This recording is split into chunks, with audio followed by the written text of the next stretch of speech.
Bienvenidos a Por Santander, a este primer episodio que hacemos en alianza Vanguardia con Pro Santander, en donde vamos a hablar de los temas de región, de los temas de ciudad, de los temas de competitividad que nos preocupan tanto.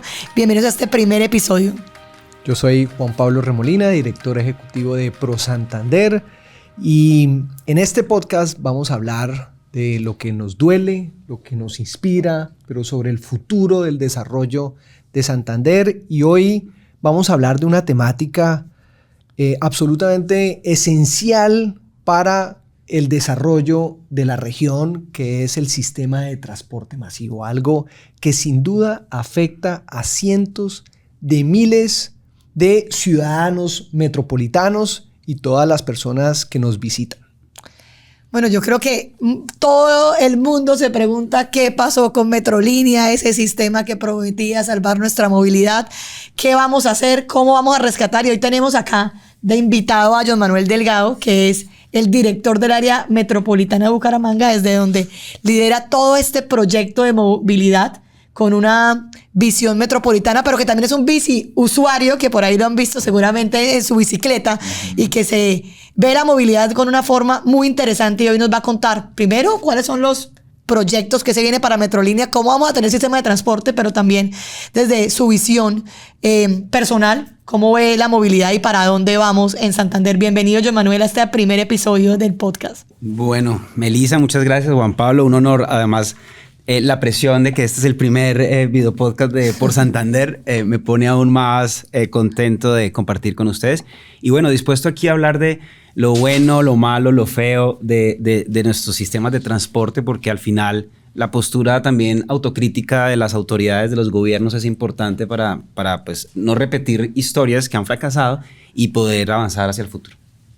Bueno, yo creo que para empezar y para entrar en materia, pues empecemos por lo último que ha sucedido, y es que se acaban de anunciar una inversión de 8.000 millones de pesos, pero los usuarios, la gente, la ciudadanía es como, pero ¿por qué le van a meter 8.000 millones a un sistema que está muerto?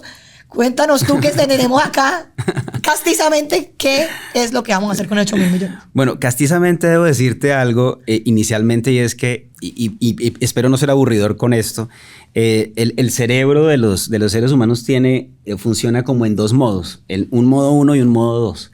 El modo 1 es ese modo, y esto no lo planteo yo, se ganó un premio Nobel, la persona que lo dijo, Daniel Kahneman, que es psicólogo, se ganó el premio Nobel de Economía. Y él decía, hizo esos análisis porque estudió economía conductual, y él plantea que los seres humanos, para nosotros es más fácil tener el sistema 1, que es el más perezoso, que es el que responde como sobre... Reactivamente, intuitivamente. ¿Para qué son los 8.000 millones? No, entonces, cuando uno empieza a hacer análisis, proyecciones, simulaciones, la gente del común dice, no, qué podcast tan aburridor, no, qué cosa tan aburridora. Entonces, por eso gana más espacio la narrativa del insulto, de la cifra ligera, de que estamos mal, de que esto no sirve, de que esto no funciona, porque ese sistema 1 es el que hace que uno tome esas comunicaciones ligeras y emocionales. Pero cuando uno empieza a hacer los análisis, a mostrar los números, a mostrar las cifras, entonces ese otro sistema, que es el sistema 2, que es el más analítico, pues nosotros no estamos mucho en ese modo. Entonces, por eso a veces las comunicaciones hoy de redes son más light, como más ligeras, y entonces aquel comentario de que no, eso es un fracaso, ese sistema no funciona, son apreciaciones ligeras que calan más porque todos estamos muy en ese sistema, pero nadie se pregunta, oiga, ¿cuánto se invirtió en ese sistema? ¿Realmente está mal el sistema o está mal Metrolínea? ¿Son la misma cosa Metrolínea y el sistema de transporte masivo? ¿Tenía sentido o tiene sentido un sistema de transporte masivo? ¿Vale la pena invertir en eso? ¿8.000 es mucho u 8.000 es poco? ¿Cuánto vale tener una operación de un sistema de transporte masivo? ¿Sí? Porque puede costar billones de pesos, como vale en Bogotá o como vale en Medellín. Billones de pesos. 8.200, entonces, ¿será poco? Entonces, digamos, lo digo ¿por qué? Porque tenemos que entrar en ese modo, en el video podcast, de dar una mirada más crítica y analítica a esas circunstancias. Y ahí, ¿cómo sugiere que para el ciudadano poder abordar esta temática que es tan compleja, digamos? Entonces, usted ya empieza a decir, bueno, arranquemos con una serie de definiciones Sí. Entonces, ¿qué es sistema de transporte masivo? ¿Qué es sistema de transporte colectivo? ¿Qué es el Metrolínea? En fin, ¿por qué no nos aclara un poquito más ese tema? Bien, y además te voy a responder, ¿no, Melissa? Por supuesto, no voy a evadir los 8.291 pero es que, ¿sabes millones. qué? Que me quedé pensando una cosa que me parece súper interesante y lo digo desde el periodismo y es, una cosa es preguntar, ¿voy a invertir 8.000 millones de pesos en Metrolínea? Y otra es preguntar 8.000 millones en el sistema de transporte masivo. Así es. Y yo creo que me parece muy chévere la reflexión que has hecho porque creo que abre la conversación de una manera distinta e importante, pues. Claro, y sobre todo cuando tú ves en redes, tú dices, ¿cómo le van a meter eso a Metrolínea? Metrolínea es un fracaso, Metrolínea está quebrado, ¿sí? Y obviamente quienes de alguna forma no tienen esa, ¿cómo digámoslo? Esa compenetración con el funcionario, en el caso mío, no me quieren, hay gente que quizá no me quiere, otra me quiere menos, otra más. Utiliza eso para mellar un poco la credibilidad, ¿sí? Entonces, Juan me preguntaba, bueno, hablemos de ese tema de las modalidades de transporte. Sí, yo pensaría que, digamos, como esas definiciones, esas modalidades, Sí. yo creo que Joan Manuel mencionaba algo muy importante, es, bueno, ¿y cuánto se le ha invertido a esto? ¿Qué fue lo que pasó? Digamos, ¿cuáles fueron las razones que llevaron a ese debilitamiento, Sí. si no fracaso de Metrolínea, o por lo menos que hoy ya los usuarios no podamos tener acceso a esos buses? Y ahí sí uno poderse preguntar, bueno, ¿y esos 8.000 para dónde van? Exacto. Bien, entonces, bueno, para la gente, como dice Melissa, la gente del común, las ciudades son como organismos, como un cuerpo vivo, ¿sí? Y el cuerpo vivo está integrado a diferentes sistemas, ¿sí? El sistema circulatorio, el sistema respiratorio, el sistema nervioso, el sistema muscular, el sistema esquelético, tiene diferentes sistemas. El equilibrio y la operación de cada uno de estos sistemas garantiza que la ciudad funcione, opere. Entonces, así pasa con el transporte masivo. Podríamos decir que el transporte es un gran sistema circulatorio, llamémoslo así, el sistema circulatorio. ¿Por qué? Porque permite el movimiento, la movilidad por todo el cuerpo. Entonces, el sistema de transporte está constituido como sistema circulatorio de diferentes componentes. Está el corazón, están las venas, están las arterias, están los capilares. Hay diferentes elementos de ese sistema. El sistema de transporte tiene diferentes modalidades. Están los taxis, que es el sistema de transporte individual. Están los buses, que es el sistema de transporte público colectivo. Está el sistema de transporte masivo. Está el sistema de transporte mixto. Entonces, hay diferentes modalidades que están normadas y que están regladas por las leyes colombianas y que han venido evolucionando en la medida en que las ciudades van creciendo y las tendencias tanto de movilidad como ambientales van cambiando, ¿sí? Entonces, el sistema de transporte masivo aparece o se mete en la agenda colombiana a partir del año 2001. En el año 2001 dicen, tenemos que hacer más eficientes las ciudades. Es decir, el sistema circulatorio tiene que mejorar porque están creciendo los vehículos particulares y las otras modalidades, taxi, buses, no están satisfaciendo las expectativas de la gente. Entonces necesitamos ser más eficientes y para eso vamos a traer buses más grandes con mayor capacidad y les vamos a dar unos carriles exclusivos, ¿sí? Pues digamos, no se pensó en metro, no se piensa en metro en ciertas ciudades porque no cumplen ciertas condiciones que se requieren.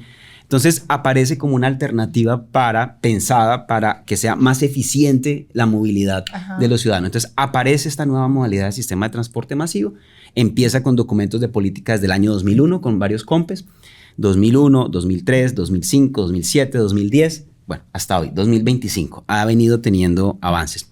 Y Bucaramanga aparece como una de esas ciudades candidata a implementar en este sistema circulatorio, en este sistema de transporte, que aparezca este nuevo órgano que se llama Sistema de Transporte Masivo, ¿sí? Pero para que el sistema de transporte masivo pueda venir a la luz, tiene que tener un ente gestor. Entonces se crea una empresa que le da vida al sistema, porque si no el sistema hubiera quedado en el papel. Entonces se crea una empresa que sea quien gestione la puesta en funcionamiento de ese sistema. Entonces aparece una empresa, pero una cosa es el sistema como modalidad, como concepto, y otra cosa es la empresa como gestora. Es decir, si desaparece la empresa gestora, no tendría que desaparecer el sistema de transporte masivo. ¿Sí? Pues que no podemos hablar de una ciudad sin sistema de transporte masivo, por Claro, Dios. claro, además porque también ha venido entendiéndose que estos vehículos, digamos, si en un padrón pueden venir 80 pasajeros, es más eficiente un bus con 80 pasajeros que un carro con 2 o 4 pasajeros. Entonces, esa escala es la que hace pensar que puede ser más eficiente la movilidad en transporte masivo que en transporte individual. Pero si el transporte masivo no ofrece condiciones para que la gente se sienta cómoda y se incentive a subirse, pues fracasan los sistemas. Entonces, el reto es que el sistema sea de buena calidad, que ofrezca unas condiciones de incentivo que le permitan a la gente bajarse del carro y subirse al transporte masivo y llegar a tiempo y con seguridad a los destinos. Entonces, digamos, eso es un poco la diferenciación que hay entre las diferentes modalidades de transporte, cómo aparece transporte masivo y cómo Bucaramanga, a partir del año 2001, entra como candidata a tener un sistema de transporte masivo, cómo aparece Metrolínea como esa empresa que debería gestionar ese sistema y por qué las dos son diferentes. Entonces, cómo las ciudades tienen que comprometerse con el sistema de transporte masivo, independientemente de que no les guste el ente gestor. Entonces, por eso, en su momento, Bucaramanga dijo, ese ente gestor no me gusta, creo que tiene muchos problemas, quiero liquidarlo,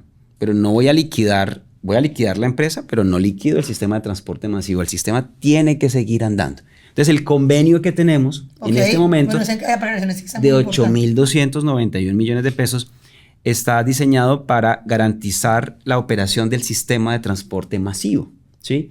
Obviamente, como no se ha liquidado el ente gestor, yo no puedo desconocer ese ente gestor que se creó para eso, entonces me toca trabajar con ese ente gestor.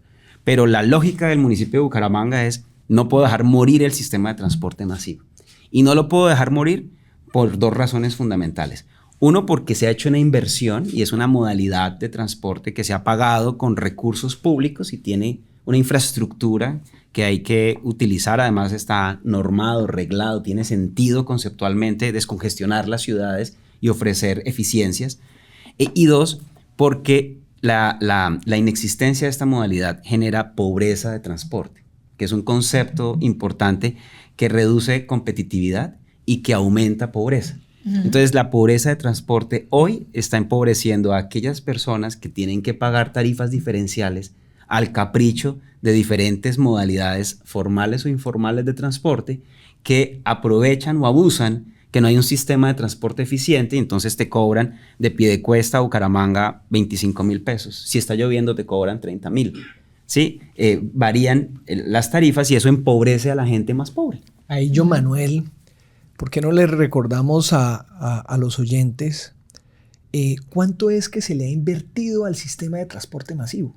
Digamos, para nadie es un secreto pasar por las diferentes vías y ver todas las estaciones vandalizadas, ven esos elefantes blancos en Girón, en Papiquero Piña, en el norte de Bucaramanga, carriles exclusivos que no se usan, ya no vemos buses pasando. Vemos a los carros pasando por ahí. Donde hoy la gente se moviliza es por pirata, así dicen muchos ciudadanos de Bucaramanga, ese es mi medio de transporte, yo me transporto a través de un pirata y además unas deudas multimillonarias. Es decir, cuéntenos, digamos, en números, datos, cómo fue esa inversión y cuál es el estado de esa entidad que es el ente gestor. El ente gestor, sí. Bueno, debo decir además que esa mirada que tiene Juan es la mirada que se ha venido posicionando sobre Metrolínea. Cuando se habla sobre Metrolínea, la gente lo asocia con cosas negativas, ¿cierto? Y por supuesto, como funcionario público, no soy juez, no me corresponde a mí juzgar a antecesores, simplemente hablar de lo que hoy tenemos. Y yo he dicho que esto es como cuando uno se encuentra con un amigo de muchos años y este amigo resulta que se enfermó, uno lo conoció en un estado, digamos, saludable y cuando lo ve, lo primero que le dice es, ¿cómo estás de flaco? ¿Cómo estás de pálido? ¿Cómo te ves de enfermo? Eso le pasa a la gente que vive el sistema en su momento y viene hoy y lo ve y dice, está abandonado, claro, está vandalizado, claro. el carril no se usa, pero desconoce que ese paciente padeció de una enfermedad, ¿sí? Y esa enfermedad lo vino consumiendo en estos 15 años. Un cáncer Y no sé, bueno, que hizo metástasis. Entonces, esta enfermedad, digamos, no se atendió de la forma correcta, no tuvo el tratamiento correcto, y al final lo que hoy estamos viendo es el desenlace de las indecisiones o decisiones también, adecuadas o no, que nos muestran el panorama que tenemos hoy. O sea, este paciente hoy tiene esta realidad. Está enfermo, tiene una enfermedad, ¿sí? Que lo hace ver muy mal, ¿sí? Y nosotros, ¿qué estamos intentando hacer? Estamos intentando reconocer que en efecto aquí hubo unas decisiones o indecisiones que nos llevaron a este punto, que hay unas inversiones que pueden estar cercanas a $1 billón. ¿Y por qué $1 billón? Porque ese es el costo de la infraestructura que entre el 2003 y el 2010 se realizó a través de un convenio de cofinanciación, dinero que puso las alcaldías y puso el gobierno nacional, la gobernación, para armar la infraestructura de las estaciones y para armar el carril exclusivo y el carril preferencial. Esos carriles... ¿Eso fue 70-30? Fue 70-30, el 70% del billón de pesos. La nación, el otro 30% puesto por los municipios y la gobernación. ¿Los ¿sí? municipios es Bucaramanga en qué porcentaje? Bucaramanga, Floridablanca, Piedecuesta, Girón, todos participan del convenio de cofinanciación y tienen valores diferentes dependiendo de la participación accionaria dentro de la empresa. Okay. ¿Sí? Ahorita hablamos de Metrolínea y su cómo está configurada, ¿sí? Pero un poco para contarte entonces por qué las inversiones, que era lo que me preguntabas, y estaba explicando un poco, bueno, uno dice $1 billón, ¿en dónde está ese $1 billón? O sea, ¿sí? Resulta que pues la infraestructura de los portales y de las estaciones, pues obviamente tiene por dentro una serie de redes, o sea, tiene infraestructura que es importante, que fue vandalizada, pero también el carril exclusivo tiene unas características diferentes al carril convencional. Ese carril, para poder soportar el peso de los vehículos, tiene unas especificaciones de suelo especial. Tocó hacer ¿sí? Unas especificaciones. Entonces cuando dicen, oiga, pues usemos ese carril para los carros normales, es que ese carril tiene unas especificaciones para cargar vehículos que pesan determinado número de toneladas. Sí, entonces sería subutilizar una infraestructura que está hecha para cargar buses articulados y padrones. Entonces, esas especificaciones llegaron a que el precio, el costo de las inversiones allí fueran tan cuantiosas y que sea lo que hoy anima también a los alcaldes a decir, venga, y al Ministerio de Transporte, debo decirlo, tenemos que rescatar esa inversión, ¿sí? Entonces, rescatar esa inversión, a juicio de cualquiera diría, pero van a seguir invirtiendo en semejante esperpento, es decir, está destruido.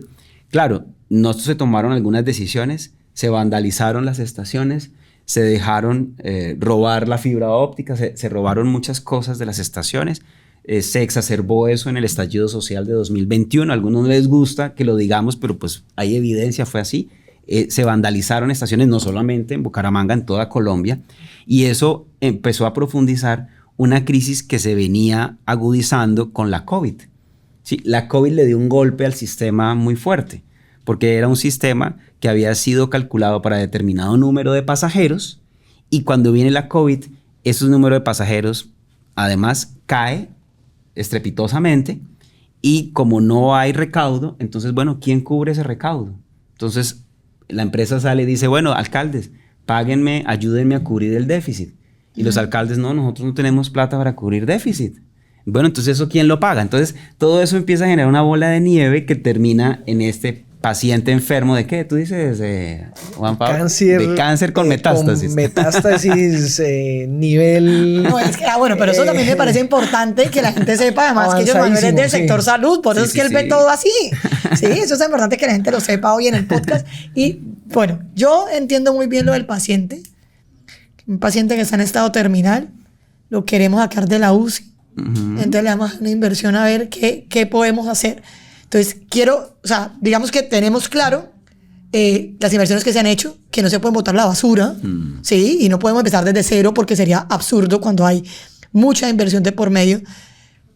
Pero hay cierta resistencia porque la gente ya ve que ahí ya no hay nada que hacer. Hay desconfianza. Hay desconfianza. Entonces, yo sí quisiera como que nos cuentes ¿Cómo esa inversión que vamos a hacer ahorita, que es una inversión importante, va a ayudar a que podamos, que vaya saliendo así a poquito, pero que logremos lo que tú dices que me parece súper acertado y venga, acá no podemos contemplar ni siquiera la posibilidad de que no tengamos sistema de transporte, tenemos que tenerlo. Sí. Pero entonces, ¿cómo hacemos para que esa inversión que se va a hacer, que lo obvio es insuficiente, pero tiene que ser, que se tiene que notar para que la gente vuelva a creer?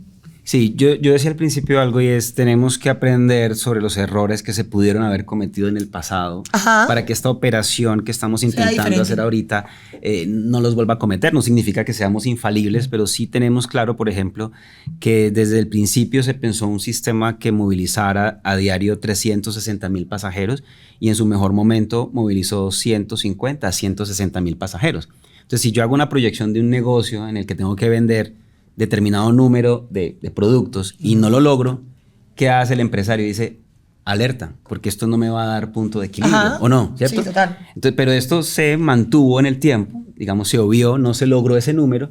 Entonces, cuando no se logra el número, llaman a los alcaldes y le dicen, alcaldes, esto como que no va a dar. Esto como que no va a dar, tenemos que poner. Y los alcaldes empezaron a decir en su momento, yo no tengo plata para eso. Mis finanzas no están, yo no tengo contemplado eso. Y yo he hecho esta reflexión y la hago hoy, la pude haber hecho en el pasado, en esos momentos de decisión, pero la hago hoy, es las inversiones en los sistemas de transporte no son gastos, son inversiones.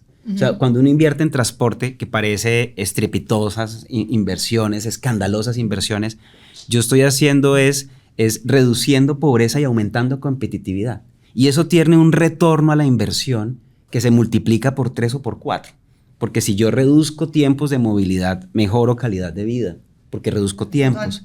Si reduzco congestión, reduzco emisiones de gases. Entonces mejoro la salud de la gente. Si yo mejoro el valor del pasaje, lo hago competitivo para que la gente se suba allí, yo logro que no se accidenten en moto o en otros transportes informales, pero que también tengan un ahorro. Entonces, digamos, esas inversiones, los gobernantes deben verlas como eso, como inversiones que son muy costo efectivas. Pero si se siguen viendo como un gasto, yo no lo tengo previsto en el presupuesto, eso es muy costoso, eso es un hoyo negro. Yo digo, eso no es un hoyo negro. Entonces, justamente sobre esa inversión, entonces esos 8,000 que se van a hacer, ¿para qué van? Esos 8,000, entonces lo que buscan es lo que Melissa estaba diciendo ahorita. Ese paciente está en cuidado intensivo, reconocemos que Metrolínea tiene una realidad empresarial que hay que resolver, pero pues el gobierno nacional no quiso que se liquidara esa empresa. Yo tengo que responder por el sistema de transporte masivo para que la ciudad sea competitiva, para bajar la movilidad, para las emisiones y todo esto. Entonces la alcaldía dice, yo le pongo este dinero para que usted me active una fase 1 y me vuelva a poner en operación unos buses, padrones, que utilicen la infraestructura que hoy tenemos para irla recuperando paulatinamente, tanto las estaciones y utilizar el carril y animar a la gente a bajarse del transporte informal y subirse a un transporte masivo que le garantice frecuencias de 8 minutos, ¿sí? Para que no tenga que esperar 45 minutos o 1 hora, nadie la va a esperar, y eso le permita conectar el norte de Bucaramanga hasta Provenza y desde la UIS hasta Provenza. Es decir, que podamos tener una operación en fase 1 con esos 8,291 que tenga entre 12 a 13 padrones moviéndose por estos conectores que acabo de mencionar y que haga un recambio tecnológico que le permita hoy a la gente poder pagar con diferentes modalidades de pago. Que no sea solamente la tarjeta porque no encuentra dónde cargar, entonces la gente no se anima porque dice el transporte informal lo pago por Nequi. En cambio, para montarme en el padrón del sistema de transporte me toca buscar una caseta y no tengo una caseta en 1 kilómetro. Ven, ahí Entonces, tengo... va a haber esas inversiones para garantizar que esta fase 1 empiece a reoperar. Ahí tengo una pregunta. Si vemos el área metropolitana, esta fase 1 beneficiaría únicamente a Bucaramanga. Sí. Ese presupuesto lo está poniendo Bucaramanga puntualmente. Sí. Y los demás municipios están dispuestos a poner. ¿Qué ha pasado? Porque ahorita que tú hablabas del tema de cómo fue antes la historia y que empiezan los municipios a decir, no, yo ya no tengo plata, yo no. Y creo que Juan Pablo, desde el tema de ProSantander, se ha hablado muchísimo del tema del distrito y del problema de no entender que somos un distrito y que estamos todos conectados. Entonces, salvamos solamente una fase, la fase de Bucaramanga. ¿Y el resto?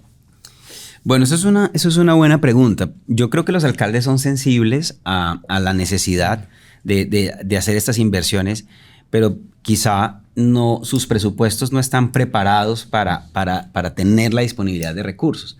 Esta semana hablé con el alcalde Óscar Santos y él me decía, bueno, yo estoy buscando de dónde muevo dinero para poder ayudar en esa operación, estoy inquieto por las estaciones. Con el gobernador estamos intentando que él haga unos aportes para rehabilitar estaciones de Florida Blanca y Piedecuesta.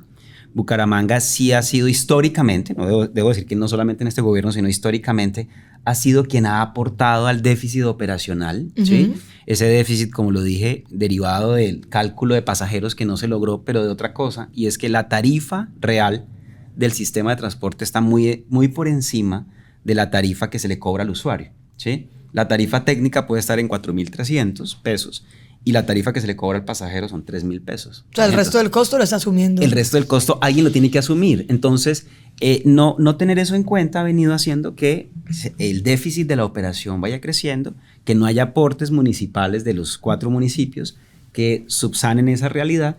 Entonces, ahorita lo que estamos haciendo es una contingencia diciendo, Bucaramanga, ponga esta plata, con eso alquilamos buses, ¿sí? Para reducir la presión sobre la tarifa.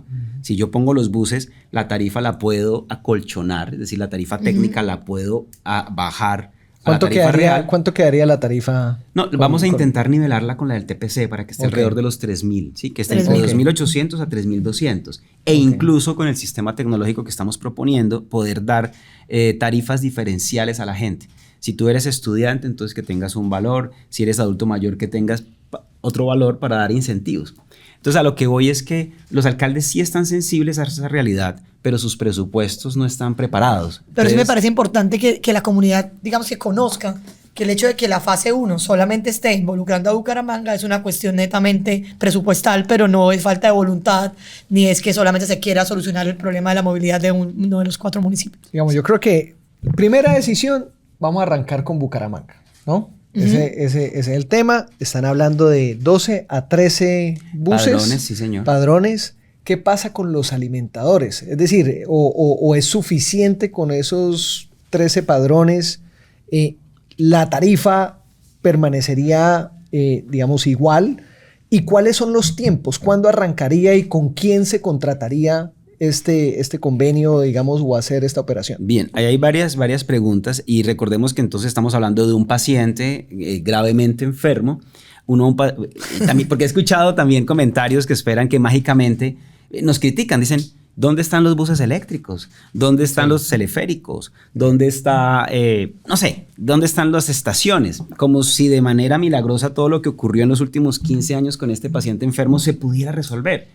Además, entendiendo que las finanzas de los municipios no tienen el músculo para estas inversiones. Entonces, digamos, es fácil con el sistema 1 lanzar comentarios y decir, pero ¿por qué no han hecho? ¿Pero por qué no han hecho? Pero cuando vamos a la realidad de cómo están las operaciones fiscales de los municipios, encontramos que hay serias restricciones y que las inversiones en transporte riñen de pronto con otras inversiones que también son obligatorias en educación, en salud, ¿sí? En tantos temas. Que en eso tenemos que hablar ahorita más tarde con Juan Pablo, sobre cómo nosotros fiscalmente hacemos que las ciudades metropolitanas encuentren nuevas formas de financiar el desarrollo. ¿Sí? De acuerdo. Es decir, el presupuesto de Bucaramanga en 4 años es de 5.1 billones, el de Medellín es de 37.5 billones de pesos. Entonces, claro, nos comparamos y decimos, pero ¿por qué Medellín sí? ¿Pero por qué? Pero bueno, ¿cómo están las finanzas de nuestros municipios? ¿Sí? Entonces, yo creo que para empezar la respuesta, yo creo que sí somos conscientes de que quisiéramos tener otro sistema de transporte. Este es el que tenemos hoy. Es producto del desenlace de los últimos 15 años. Nosotros estamos intentando reactivar el sistema en una fase 1 Bucaramanga porque entendemos los impactos que tiene que no esté operando. Reconocemos que hay que rehabilitar las estaciones y que hay que hacer unas inversiones progresivas, pero si no arrancamos y esperamos el sistema perfecto, pues nunca vamos a arrancar. Entonces, esa operación ahorita, con esos 8.291, nos permite arrendar vehículos. No son vehículos eléctricos, no son vehículos nuevos, porque este paciente está recuperándose, ¿sí? Y mientras estructuramos un sistema nuevo y definitivo, entonces, para evitar meternos en adquisición de vehículos o en comprometernos con una tipología de vehículos, doy un ejemplo, nos dicen, pues compren los vehículos eléctricos. ¿Y qué tal que en unos años lo que necesitemos sean vehículos de hidrógeno? Sí, por ejemplo. Entonces, por precaución, ¿qué hacemos? Hacemos un arrendamiento mientras estructuramos el sistema con el Ministerio de Transporte y definimos qué tipología de vehículos y qué infraestructura vamos a digamos, esa sería la solución estructural, pero digamos, esos 8.000, ¿con quién y cuáles son los tiempos? ¿Cuándo la gente va a arrancar? ¿Cuándo vamos a ver el bus? O por lo menos una estación decente. ¿Cuándo vamos a podernos montar allá? Y la estación, ay, entonces, del norte de Bucaramanga, ¿sería rehabilitada? Sí. Ella está hoy funcional, porque debo decir que la pregunta que me hacía Juan Pablo, ¿son suficientes los 12 padrones?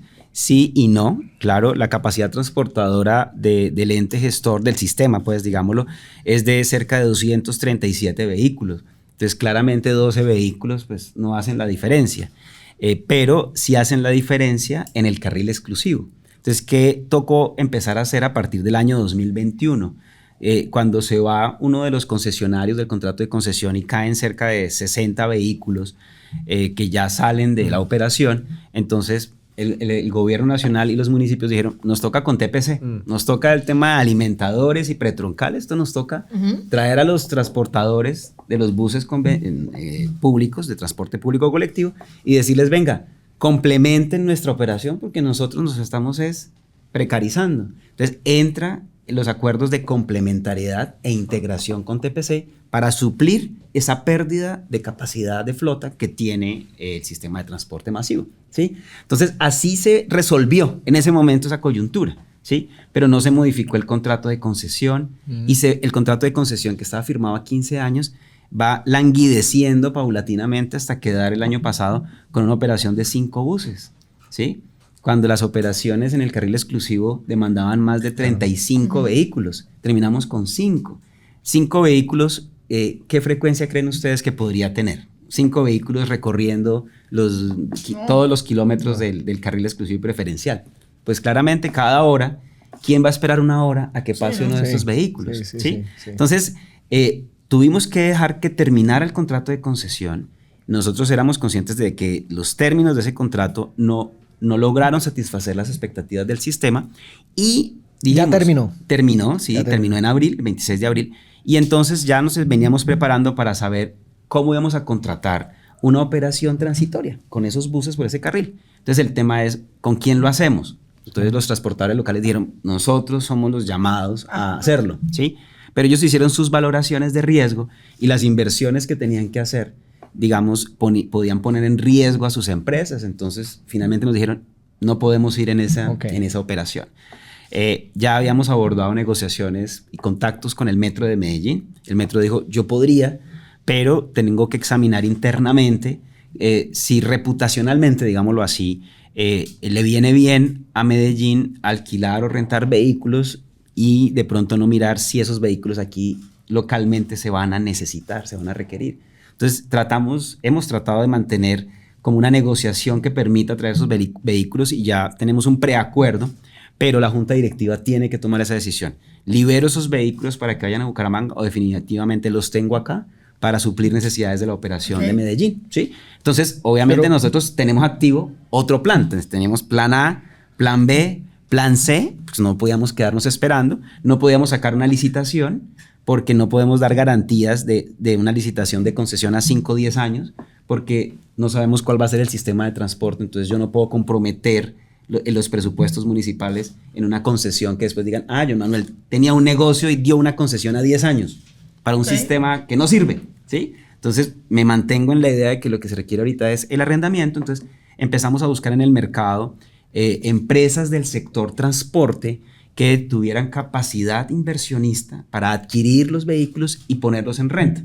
Entonces ya tenemos a esa empresa. Esa empresa ya está haciendo como trámites de documentos para poder hacer el contrato, y ese contrato va a permitir tener la disponibilidad de buses. No me arriesgo con el tiempo porque cada vez que doy una fecha, empieza una aproximada. Dinos, de aquí a 2 meses, de aquí a 3 meses, algo para que la gente se quede con algo en el campo. Mira lo que va a pasar, Juan. Yo digo una fecha y me van a sacar los diferentes videos en que yo he dicho, Las 2 primeras semanas, en tal día. ¿Y qué pasa? Que como son negociaciones... No, así no voy a titular. John Manuel se comprometió en el podcast de Por Santander que tenemos buses. Pero John Manuel, la gente necesita luces aunque sea saber. Y realmente alguna información de qué está pasando con su movilidad, digamos. Claro. Ahora, yo entiendo que ya hay una decisión de decir, oiga, bueno, listo, nos la vamos a jugar solo Bucaramanga, que es bien complejo, pero bueno, por lo menos algo, por lo menos que haya... No, yo creo que, yo creo que es importante una cosa y es, tenemos claro que el presupuesto ya está destinado, sí, ¿cierto? Listo, eso es lo más importante. 2, estamos en una cuestión de un papeleo para definir quiénes van a ser a quienes vamos a arrendar los buses. Claro. Entonces, pues la gente se puede quedar con tranquilidad. Sí. Pues que ese papeleo no va a durar todo otro año más, ¿no? No va a durar otro año, pero reconociendo otra cosa, Melissa, es que estos son negocios entre públicos y privados y cuando hay negocios tiene que haber punto de equilibrio para el que está haciendo el negocio. Yo no puedo meter a empresarios o a empresas públicas a que entren en un negocio que no les va a dar punto de equilibrio, o que no les da garantías o que no les da certidumbre. Entonces las negociaciones no dependen solo del actor que está aquí, sino que depende del otro. Y como lo dijo TPC, dijo, es que si nos metemos en ese negocio, el próximo año no sabemos si nos van a seguir contratando. Entonces nos podemos quedar con unos buses comprados y el próximo año, ¿qué va a pasar? ¿Sí? Entonces yo tampoco puedo meterlos a ellos y darles garantías de cosas que yo no puedo predecir. Es decir, yo no puedo a dedo decir, el contrato va a ser suyo para el próximo año, porque eso no está permitido. ¿Sí? Bueno, pero entonces, ¿el Metro de Medellín cuándo toma la decisión? ¿O definitivamente Medellín, ya, mira, o sea, ¿cuándo es la próxima junta del Metro de Medellín para definir si presta los buses o no los mira, presta? No sé cuándo es la próxima junta, pero la semana pasada, el jueves de la semana pasada, la gerencia del Metro nos dijo, ya este tema está en manos de la alcaldía para la próxima junta.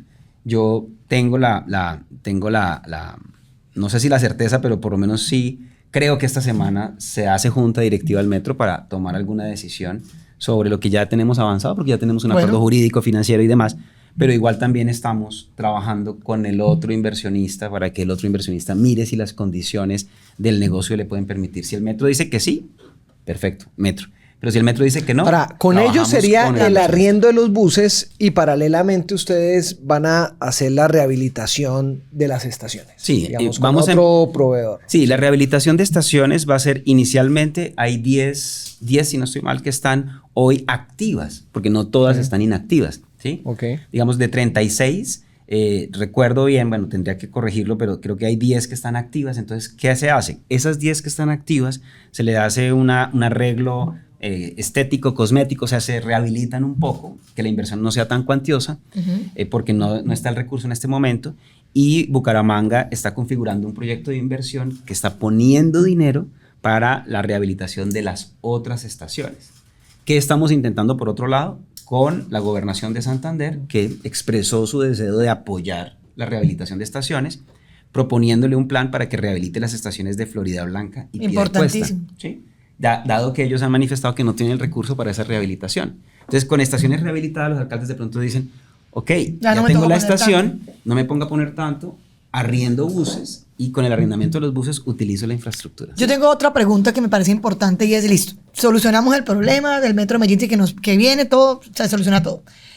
Hoy la realidad es que tenemos un sistema que no tiene usuarios y que como por tanto tiempo no funcionó, pues los usuarios buscaron otras soluciones, que es el transporte público informal. Yo te quiero preguntar, dentro de la estrategia que ustedes tienen para rehabilitar el sistema de transporte masivo, ¿tienen contemplado una campaña de cultura ciudadana en donde la gente pueda volver a ver Metrolínea como una opción? Porque eso es muy importante, porque podemos solucionar todo, pero ¿y si los usuarios no llegan? Sí, mientras no haya apropiación de los sistemas de transporte, como sí puede haber en otras ciudades, que los ciudadanos se sienten orgullosos de su sistema, lo protegen, lo defienden, bueno, en fin. Pero detrás de eso hay un tema de cultura ciudadana muy fuerte y de apropiación social, ¿no? Eso no se gana solamente por... ¿Qué tienen pensado ustedes para ese tema? Entonces, mira, el Metro sí nos planteó, nos dijo, mira, independientemente de lo que ocurra con el tema del alquiler y lo que decía la Junta, nosotros sí estamos en posición de acompañarlos y de ayudarles para mostrarles cómo nosotros hemos venido construyendo este proceso de años, de más de 20 años, de cultura ciudadana alrededor de la cultura metro. Se llama cultura metro. Entonces, acá nosotros, frente al tema transporte, sí hay un componente fuerte pensado con ellos de cultura de transporte masivo. Pero también, Melissa, el tema del transporte informal es multifactorial. Si bien la ausencia de un sistema de transporte masivo eficiente es un elemento, hay otros temas culturales, también otros temas de diseño del transporte público colectivo que no hemos logrado intervenir. Entonces hay una serie de multifactores que hay que intervenir, pero nosotros sabemos que si activamos el sistema de transporte masivo y damos incentivos de que las frecuencias sean adecuadas, que pasen cada 8 minutos, y el valor es competitivo, es un valor que compite con las tarifas del sistema de transporte, bueno, del transporte informal, eso va a permitir captar más pasajeros. Además, darles las facilidades de pago, que puedan pagar con un QR, que puedan pagar con la tarjeta de débito, que puedan recargar desde el computador, que puedan recargar desde el teléfono, que tengan una cuenta personal, que diga la alcaldía: a los deportistas les voy a reducir el 50% para que se suban con tarifas especiales diferenciales, tengan buenas frecuencias, ¿sí? Y desincentivemos el uso del transporte informal. Pero es un tema muy complejo y multifactorial, porque el transporte informal pues ha venido ganando posicionamiento, porque entre otras, con esto termino esta parte, no tener la información de cómo está funcionando el transporte público colectivo. Tenemos idea porque monitoreamos, pero no hemos logrado que el TPC, a pesar de que esto lleva muchos años, tenga un ascenso tecnológico. ¿Qué es un ascenso tecnológico? Tener la información, la autoridad de transporte, de por dónde se están moviendo las rutas del transporte público colectivo. Porque, claro, las empresas nos dicen: yo tengo la cobertura en la Comuna 5, pero uno va a la Comuna 5 y dicen: por aquí no pasan los buses, ¿sí? ¿Cómo sabemos eso? Pues simplemente un sistema de GPS que le reporte a la autoridad de transporte y que pueda ver en un visor qué está pasando con la movilidad de esos buses, para decir: ¿por qué no están llegando los buses a tal sitio? ¿Por qué la frecuencia de esa ruta está tan baja? ¿Sí? Entonces, hoy no hemos logrado que eso exista, y por eso introdujimos el año pasado una cosa que se llama factor de calidad. Es un valor con cargo a cada tarifa, no le estamos quitando dinero a los transportadores, estamos solicitando 100 pesos de cada pasaje para tener un recurso que nos permita implementar la tecnología en el TPC, que nos permita saber por dónde se están moviendo, con qué frecuencia se están moviendo, y tomar las decisiones de política que nos permitan mejorar coberturas en ciertos sitios. Porque si la cobertura no llega al barrio y la moto sí llega, el moto pirata llega, pues la gente, ¿qué hace? Pues resuelve. No lo estoy validando, pero simplemente estoy hablando de forma intuitiva. Si yo necesito salir de un sitio, no llega el transporte como dice que llega, el director del área dice que sí, que hay cobertura, pero va a para allá y no la encuentra, pues busca mecanismos para poder salir. Entonces, yo, Manuel, un poco para clarificar, vemos una estrategia de montar un sistema de transporte transitorio, ¿no? Entonces, actualmente se está dando esa conversación con el Metro de Medellín, con otros empresas privadas, en fin, que la idea es que a partir del primer trimestre de 2026 arranque esa operación, digamos. O si no, pues, último digamos... primer trimestre, sí. Pero no, la idea es que sea este año, ¿no? O bueno, porque tengo el recurso para este año. Entonces, a partir de este año arranca esa operación que va a dejar un poco a los bumangueses o a los ciudadanos metropolitanos un poco confusos, porque yo no sé cómo va a ser ese padrón que va por la 27, por la autopista, y llega a Provenza. Y llega a Provenza, y entonces se devuelve, o sea, ni siquiera llega a Cañaveral, ¿sí? O sea, no va a haber una conexión Bucaramanga-Cañaveral, pero bueno. Pero mira que tú dices, pero por lo menos, ¿sabes qué, sí, Juan? Que hoy existe una cosa que se llama complementariedad, como lo expliqué hace unos minutos. El sistema de transporte público colectivo, después de la crisis de COVID y en 2021, con la salida del contrato de concesión, empezó a trabajar en complementariedad y usa parte de la infraestructura del sistema de transporte. Es decir, por eso ustedes hoy ven que entran buses a la estación de Provenza. Y uno dice, ¿pero cómo así que entran buses del TPC a la estación de Provenza? Porque trabajamos en integración y en complementariedad. Bien. Entonces, ¿eso qué puede hacer? Que el bus que llega a Provenza, que trae gente del norte y llega a Provenza, descargue allí, y los de complementariedad, que sí van a recoger allí, pueden hacer el transporte con el mismo pasaje pagado en el norte, pueden llevarlo hasta Piedecuesta, ¿sí? Ese es el mecanismo que podría salvar un poco la conexión metropolitana, que no es lo ideal. Pero por decirlo. ahora, ¿Sí? digamos, el foco No es lo de ideal. Bucaramanga Sí. es un tema transitorio, uno diría unos 3 años, me imagino, no más de 3 años, ¿sí? Ahora, tiene que tener un tiempo suficiente para que sea atractivo para el contratista, ¿sí? Claro. Entonces uno diría, bueno, por lo menos unos 3 años, pero paralelamente está el tema estructural, está el tema de Metrolínea, está el tema de la liquidación, está el tema de la deuda, está el tema de cómo realmente estructurar un sistema de transporte masivo a nivel metropolitano, cuál es la gobernanza, y ahí en esa conversación uno dice, bueno, ¿qué está pasando? Incluso algunos escucharon de la renuncia del gerente, el gerente está, no está, ¿en dónde está? ¿Está al interior del área metropolitana? ¿O quién es el doliente de esto? Bueno, eso va a ser respuestas rápidas porque yo de pronto me empiezo a meter en otras respuestas y no las resuelvo, las que me acabas de hacer. Tenemos que desactivar como tres nodos o tres situaciones críticas. Uno, la transición de la que hemos estado hablando, ¿sí?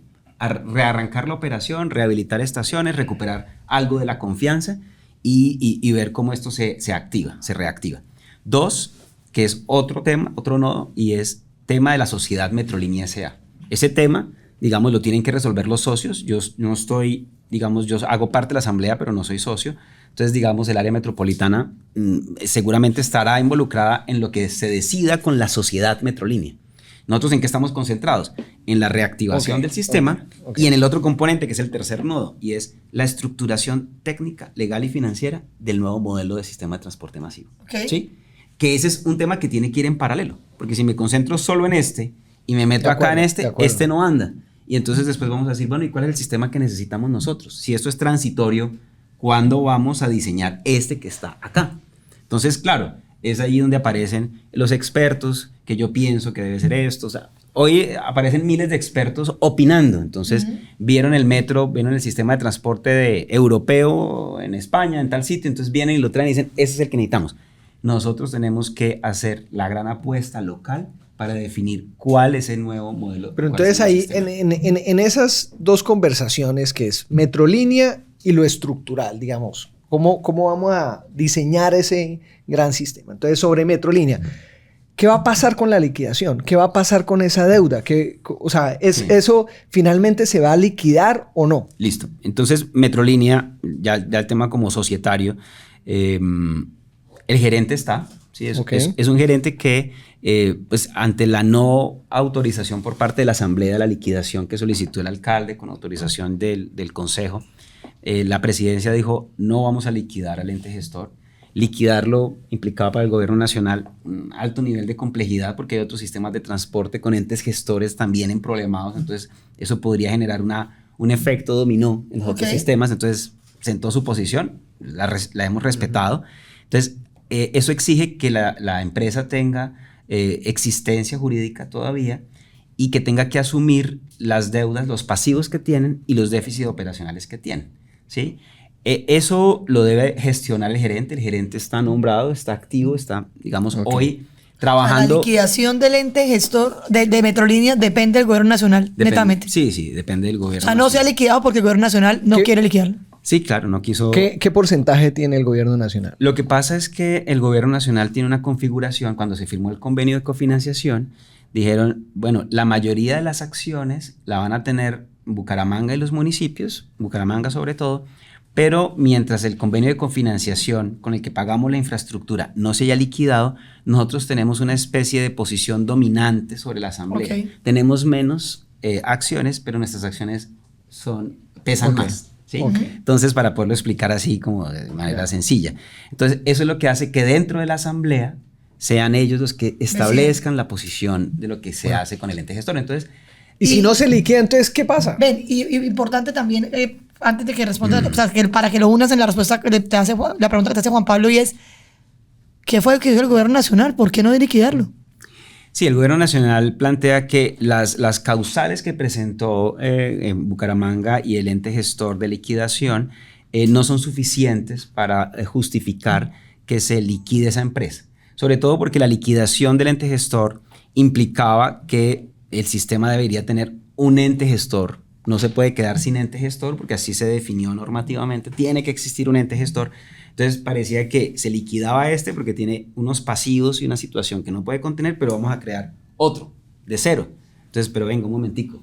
Es decir, la responsabilidad societaria sobre los pasivos y sobre esto, el tema empresarial. O sea, no se puede liquidar hasta que no pague todas sus deudas. Pues digamos un poco, esto es la lectura que yo hago de lo que planteó en sus argumentos el gobierno nacional. Primero, no están dadas, desde el punto de vista de ellos, las condiciones para solicitar la liquidación, la disolución y liquidación. Y dos, venga un momentico, es que no es desaparecer ente gestor y crear uno nuevo, porque eso tiene unas implicaciones desde el punto de vista empresarial. Yo creo que esos son como los dos argumentos que ha planteado el gobierno nacional. Un buen número de gente dice, desaparezcan esa empresa. Pues lo más fácil, de pronto sí, es liquidarla y arrancar una de cero para no cargar fiscalmente con una serie de compromisos del ente gestor. Pero hoy el escenario en el que estamos es que ella sigue existiendo, la asamblea no lo aprobó, Bucaramanga la tiene asamblea una demanda departamental. la asamblea de socios, perdón. La asamblea de socios, la asamblea de socios no lo autorizó. Bucaramanga tiene una demanda contra esa reunión de acta, porque Bucaramanga sí está decidida y considera que están los elementos para pedir la disolución y liquidación de esa sociedad que tiene unos pasivos cercanos a los 500.000 millones de pesos por un negocio allá del portal de Papi Quiero Piña, más los déficits operacionales acumulados porque las alcaldías no todas aportaron al déficit que comenté inicialmente. Entonces, ante esa realidad es que se solicita la liquidación.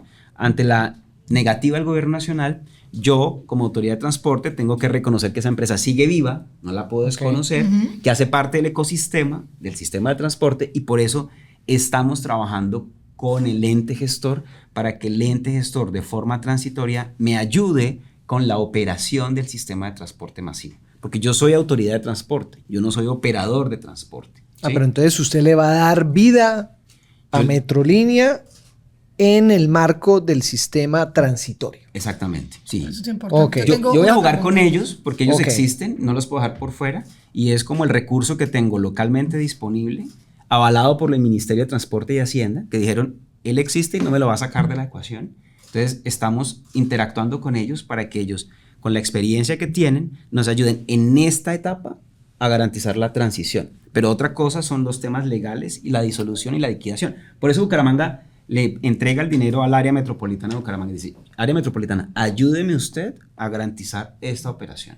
Yo le digo, yo se la recibo, pero yo no soy operador, voy a habilitar a nuestro ente gestor para que haga operación y ellos me ayuden con la operación de esta transición. Pero entonces, no solo no se liquida, sino que va a tener un rol. Exacto, digamos, gana, se fortalece porque pues va a empezar a operar este sistema transitorio. Sí, correcto. Yo tengo una pregunta y es la siguiente. La semana pasada, digamos que el Consejo de Estado se pronunció para el tema de la anulación de la elección del alcalde que está actualmente. Sí, este proyecto que tú nos planteas es un proyecto estructurado, lo hemos visto acá durante el podcast, tú lo has explicado muy claramente cuál es el plan. Pero ese plan está dependiendo de quién sea el alcalde actual. Si mañana se va el alcalde y llega un nuevo alcalde y llega con un nuevo equipo, hay posibilidades de que ese plan que ustedes tienen tan claro, que está tan avanzado, pueda quedar en stand-by. Pues Melissa, yo soy no iba a decir demócrata, pero de pronto me asocian con los demócratas de Estados Unidos, pero digamos, yo confío en las instituciones y en la democracia. Y yo creo que una de las características de Colombia es que las instituciones son fuertes. Y yo creo que tenemos que confiar en la institucionalidad, ¿sí? En este caso, el área metropolitana está intentando ayudar a configurar esta operación, ¿sí? E independientemente de que esté Jaime Andrés o no, él ha intentado trazar un camino que nosotros esperamos concretar institucionalmente. O sea, superar el hecho de el director John Manuel o el alcalde Jaime Andrés, y estar por encima de eso y decir, esto no depende de las personas, esto debe ser un tema institucional. Entonces lo estamos manejando muy desde lo institucional para que no se bloquee dependiendo de quién pueda estar o no en los cargos, ¿sí? Porque digamos que también el costo Sería muy alto, Claro. volver a empezar desde cero, ahora Claro. un nuevo director del área metropolitana, a ver qué se inventó y qué consideró y perder todo el tiempo. Y eso sí me parece importante, digamos que, pues que quede claro a la comunidad, pues. Sí, y hemos sido respetuosos, Juan y Melissa, de las observaciones y de las críticas que desde afuera se hacen. Hay muchos expertos, hay mucha gente que sabe y conoce de esto. Seguramente ellos tienen ideas de opciones que para ellos puedan ser mejores. Nosotros estamos intentando asumir este compromiso con lo que hoy tenemos y con lo que consideramos técnicamente que se debe hacer. Fórmulas puede haber muchas, pero esta es la que hoy creemos que tiene la mayor viabilidad y por eso confiamos en que, independientemente de que pueda quedar encargado, quién pueda ser electo, en fin, que confíen que institucionalmente estamos haciendo una apuesta responsable que busca paulatinamente recuperar a este ser que está en cuidado intensivo, como dice Melissa, para poder reactivar el sistema de transporte. Pero acá tengo una pregunta. Para poder garantizar esa continuidad, pues hay que garantizar la operación, hay que garantizar el contrato, ¿sí? Para que cuando el que llegue, pues diga, no, eso ya está firmado, ¿sí? Y estamos en una bomba de tiempo, ¿sí? Porque esto tiene sus tiempos y en el caso de que haya elecciones atípicas, esto va a pasar probablemente a principios de octubre, podría ser.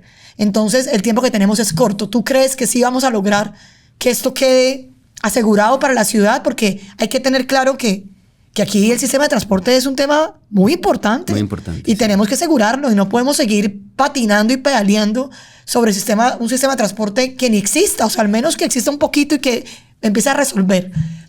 ¿Tú crees que de aquí a octubre vamos a lograr que eso... Pues imagínate, Melissa, que yo dije, como ya habíamos adelantado negociaciones con Metro de Medellín, yo dije, las 2 primeras semanas de agosto tenemos los padrones funcionando. Y empezamos con estos otros temas del metro y dijimos, Dios mío, ya pasaron las 2 semanas, ¿sí? Ahora tú me dices, ¿será que en septiembre sí está? Entonces, internamente pienso, yo sé que tenemos muy adelantadas los temas, desafortunadamente dependen de terceros, pero si tú me lo preguntas, ya sea el plan B o el plan C, Metro de Medellín o con inversionistas del sector transporte que quieran hacer el arrendamiento, yo tengo la expectativa de que en septiembre lo podamos tener. Sí, porque estamos cerca. Esta semana tenemos una reunión, mañana de hecho, para ver si el tema de documentos de este plan C, al que he denominado así, cumple requisitos y estar a la espera y a la expectativa de lo que diga el Metro de Medellín. Pero es cuestión, en mi opinión, de días. Ahora, tú dices algo. Se mete este tema político que genera incertidumbre. Entonces, ¿qué pasa en el mercado cuando hay incertidumbre? Claro. A los inversionistas les da miedo, ¿cierto? Pues claro. Entonces, claro, pero yo salgo a contar eso afuera a los ciudadanos o a los expertos y todos me critican. Todos dicen, no fue capaz de sacar un contrato, no fue capaz de poner los buses. ¿Para cuándo los buses? ¿Sí? Entonces, pero hay algo que me parece interesante. El mercado se pone nervioso. Que tú estabas comentando ahora y es, ustedes están involucrando a la gobernación acá y yo creo que acá la gobernación tiene una responsabilidad. Y es que si ellos van a apoyar este nuevo proyecto para ver cómo se empieza a solucionar, pues la gobernación sí podría ser un garante de que ese proyecto continúe. Sí, yo personalmente creo que la gobernación es fundamental en estos esquemas, lo hemos hablado con el gobernador, él es sensible al asunto, sin embargo ya estamos en un momento definitorio y ya nos toca es involucrarnos o no involucrarnos. O sea, exacto, ya no tomar hay, decisiones rápidas. Claro, ya no hay chance. Esto es o cara o sello, o me involucro o no me involucro. Bien, ahora, esto en cuanto al tema transitorio, pero luego está el tema estructural. Sí. Entonces, y ahí yo sí quisiera que nos aclarara, Joan Manuel, cuál ha sido el rol del gobierno nacional. Porque por un lado el gobierno nacional dice no a la liquidación. Sí. Luego dijo el señor presidente Petro, dijo, vamos a ayudar con la asignación de unos buses eléctricos. Luego dijo, no, la solución es un tranvía. Y entonces nos puso a todos los santanderianos a debatir sobre eso. Yo me pregunto, Joan Manuel, ¿cuál ha sido el acompañamiento del gobierno nacional? ¿Cuántos recursos le han asignado, digamos, al sistema de transporte masivo realmente para apoyarlo? Hoy, ¿con quién ustedes conversan, digamos, para empezar a determinar cuál es esa solución estructural y si realmente ha habido un apoyo o no por parte del Ministerio de Transportes sobre esta temática que es de la mayor importancia? Claro, Juan, como eso es un tema institucional, esto ha venido teniendo un desarrollo desde el año 2001 hasta la fecha. cuando se empezó a hablar, como lo dije al principio, de estos sistemas de transporte masivo, el interlocutor ha sido el Ministerio de Transporte, ha participado el Ministerio de Hacienda por obvias razones, la Superintendencia de Transporte es otro actor muy importante acá. Y menciono esto de las fechas porque ha habido una evolución de la postura del gobierno nacional frente a los sistemas de transporte. Cuando en 2001, 2003 empieza a hablarse de esto, se pensaba que estos sistemas iban a ser sostenibles por sí mismos, con tarifa.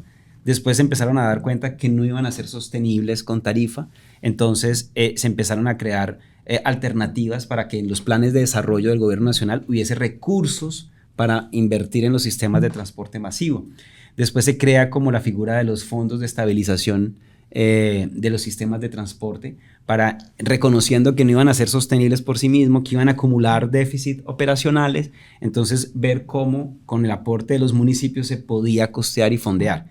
Y ya en esta etapa, cuando les decimos al ministerio, que es el rector de la política pública de transporte, los municipios con la carga fiscal que hoy tienen no son capaces de financiar la operación de los sistemas, pues el gobierno nacional tiene una postura y es: nosotros ya hicimos las inversiones en infraestructura que nos comprometimos en el convenio de cofinanciación. Nosotros ya dimos unos alivios en el gobierno de Duque en el año 2021, después de la pandemia, pusimos una plata a los sistemas de transporte. Esto ya es casi que la mayoría de edad de los sistemas de transporte, le toca a los municipios localmente resolverlo. O sea, esa es un poco la postura, y lo debo decir así, nacional no del gobierno poniendo... nacional, que dice: ya hemos transitado este camino, ya hemos dado condiciones, dimos lo de la infraestructura, hemos dado algunos aportes y en este momento no estamos en condiciones ni de dar para infraestructura, ni de dar para déficit operacional. Le corresponde a los municipios hacer eso. Ok. Ahora, se han puesto sobre la mesa unas ideas de buses eléctricos, de tranvía. ¿Hay por lo menos estudios y diseños que sustenten esas propuestas por parte del gobierno nacional? Que tengamos estudios y diseños hoy sobre esa posibilidad, no. La ministra de Transporte este primer semestre estuvo acá. Con ella tuvimos oportunidad de discutir abiertamente, conversar abiertamente nuestras posiciones, unas peticiones de ayuda para el sistema. Ella nos planteó lo que les acabo de comentar, y sobre la parte técnica, el presidente Petro había lanzado una opinión diciendo que Bucaramanga podría tener un tranvía, ¿sí? Obviamente nosotros pues no tenemos esos estudios, el gobierno nacional tampoco los tiene, entonces nos preguntábamos, ok, no podemos cometer los mismos errores, es decir, que vamos a lanzar un tranvía si técnicamente tenemos una infraestructura que no sabemos cómo podría compaginar con un tranvía.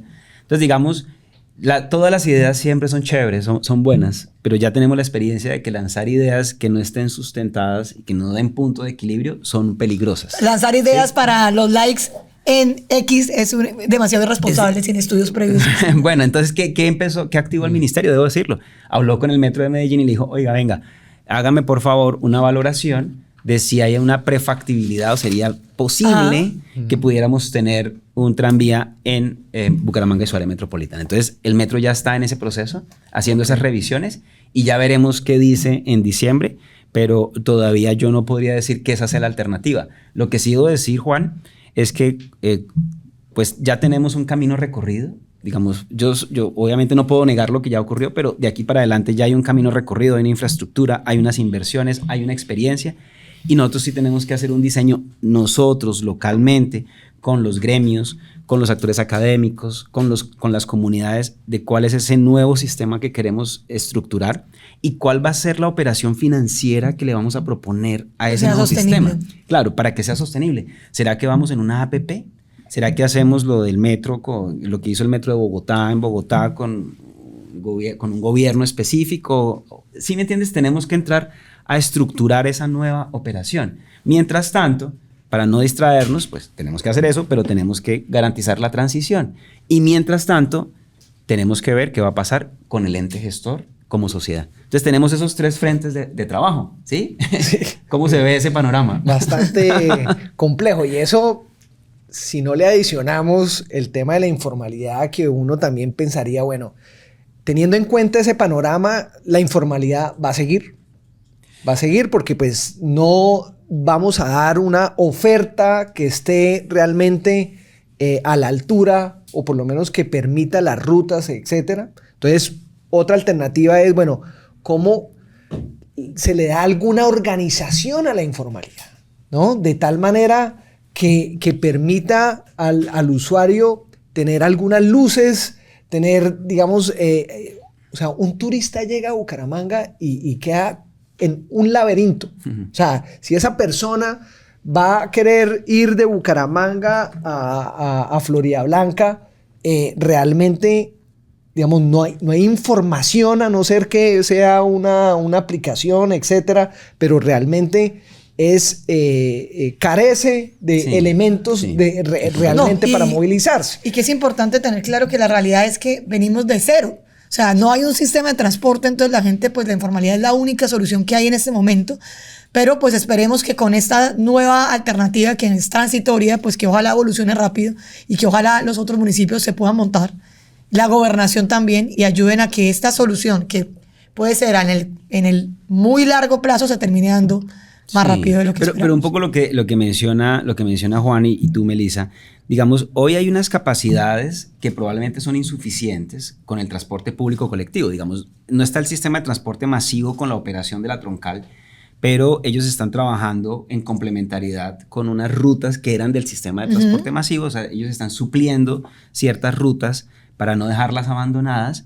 Hay una capacidad de estos buses, algunos los critican, que están viejos, obsoletos, bueno, el servicio, en fin, eso es otra discusión, pero ellos hoy están movilizando al mes cerca de 700,000 pasajeros. O sea, la gente hoy en Bucaramanga se sube a los buses, ¿sí? Lo que pasa es que la oferta de estos buses y la ausencia del sistema de transporte masivo obviamente produce un delta, un diferencial que hace que haya un grueso de gente que opte por otras alternativas que no podemos organizar porque son modalidades de transporte que no están regladas. Al no estar regladas no las podemos legitimar a través de ningún tipo de ordenamiento, ¿sí?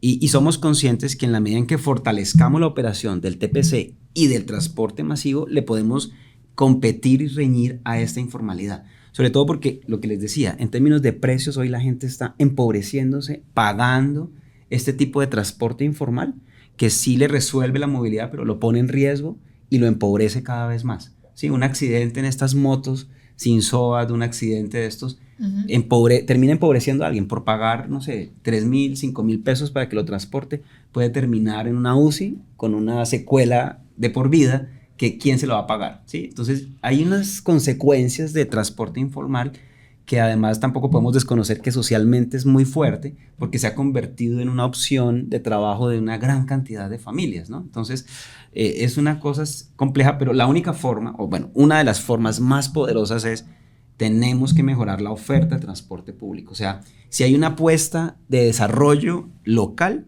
tiene que ser el transporte. Si el transporte, digamos, se consolida, nosotros vamos a reducir pobreza, a aumentar competitividad, a mejorar la sostenibilidad. O sea, es una apuesta absolutamente costo efectiva.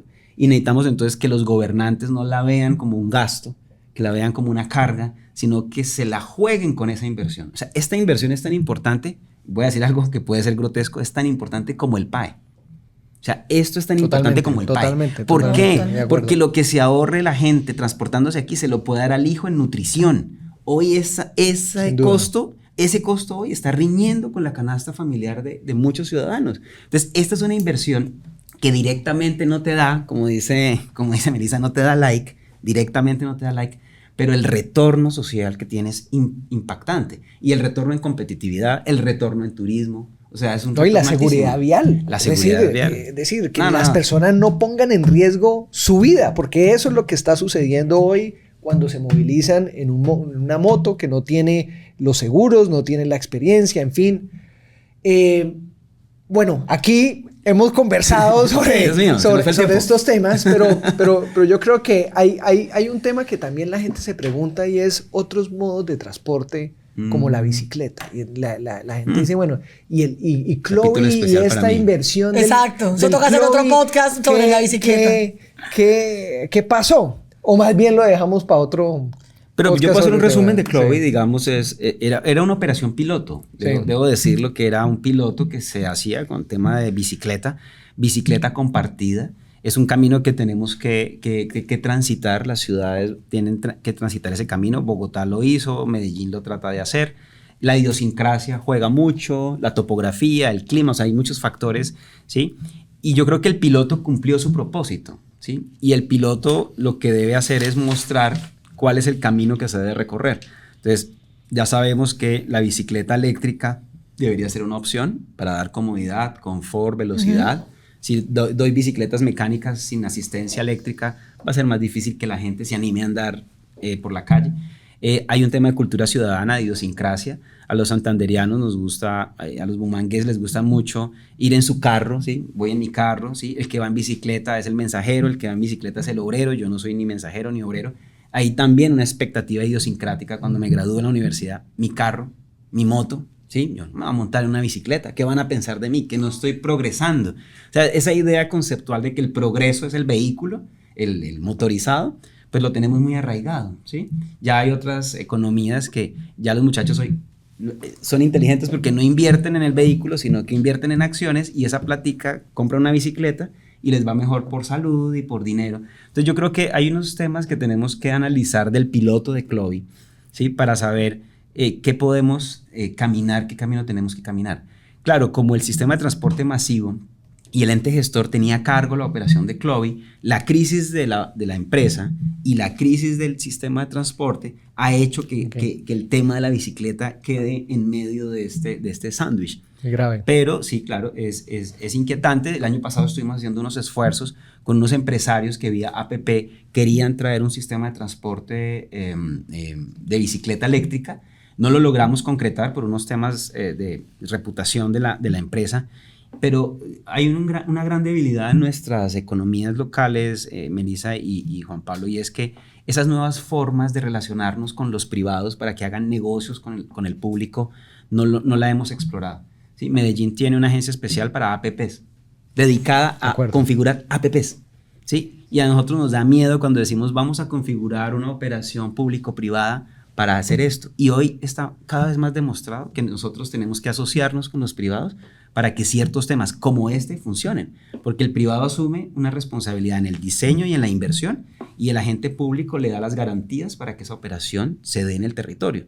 Pero no, aquí estamos acostumbrados saque un proyecto de inversión, que la alcaldía ponga la plata, terminó la vigencia en el 31 de diciembre, toca esperar 3 meses a que salga el proyecto de inversión porque se está pagando solo con la inversión del público. Nosotros sí estamos rezagados en capacidad técnica para financiar nuevas formas de financiar el desarrollo. Y esa es otra necesidad que tenemos localmente. Otro podcast. Perderle el miedo a esos nuevos esquemas de financiación. ¿Sí? Tenemos que cobrar plusvalía, tenemos que cobrar valorización, tenemos que hacer titularización de impuestos futuros, tenemos que buscar otras formas, APPs, de iniciativa pública, de iniciativa privada, para que los 5.1 billones se vuelvan 10 billones de pesos, pero con esfuerzo de los privados también, que quieran venir a hacer negocios, que les vaya bien haciendo negocios en Santander. Entonces, pues ese es otro podcast, como dice Juan. Hay mucha tela para cortar, pero bueno, creo que esa conversación sobre movilidad y sobre el sistema de transporte masivo es muy importante. Gracias por haber estado en este podcast por Santander y de verdad que esperemos que esta conversación siga dándose en muchos espacios y sobre todo con información, con datos y esperamos que para la audiencia de este espacio sea una forma de entender cuáles son las inversiones y cuál es el proyecto que se está debatiendo en este momento y que se va a llevar a cabo desde los datos, desde la información real. Entonces, muchas gracias por haber estado con nosotros hoy. A ti, Melissa, y Juan Pablo, pues también muchas gracias. ¿Ibas a decir algo, creo? Sí, no, quería sumarme al agradecimiento de Melissa. Yo creo que qué valioso poder tener el tiempo para conversar sobre una problemática tan compleja como es la movilidad y el sistema de transporte masivo en el área metropolitana de Bucaramanga. Quiero, recalcar la necesidad de generar las capacidades locales de estructuración y gestión de proyectos, que yo creo que ahí importante. Tenemos una oportunidad grande. Y simplemente decirles a todos los oyentes que por favor nos comenten, que participen, que nos hagan preguntas y estar muy pendientes del próximo episodio del podcast por Santander. Bueno, no, yo no sé qué más tenga que decir aquí al final del primer podcast de Por Santander. Darle las gracias por darnos esta oportunidad. Como lo dije al principio, tener una hora para hablar de esto, quizá a muchos no los anime porque están en el sistema 1 de pensamiento, ¿no? Lo rápido. Sí, sí. Deme cositas así como escandalosas pero tomarse una hora para poder entender y explicar esto es complejo. Como funcionarios públicos a veces queremos solamente presentar una cara, ¿no? La cara amable, todo se está haciendo bien, todo funciona, pero en el caso personal también tenemos que reconocer aquellas cosas que no funcionan bien, otras que sí se están haciendo bien, en donde necesitamos ayuda, en donde necesitamos comunicar la verdad, y creo que pues estamos abiertos a ese tipo de críticas constructivas, siempre respetuosas, por supuesto. Sigan conectados y esperen entonces nuestro próximo episodio. Muchas gracias. Vanguardia.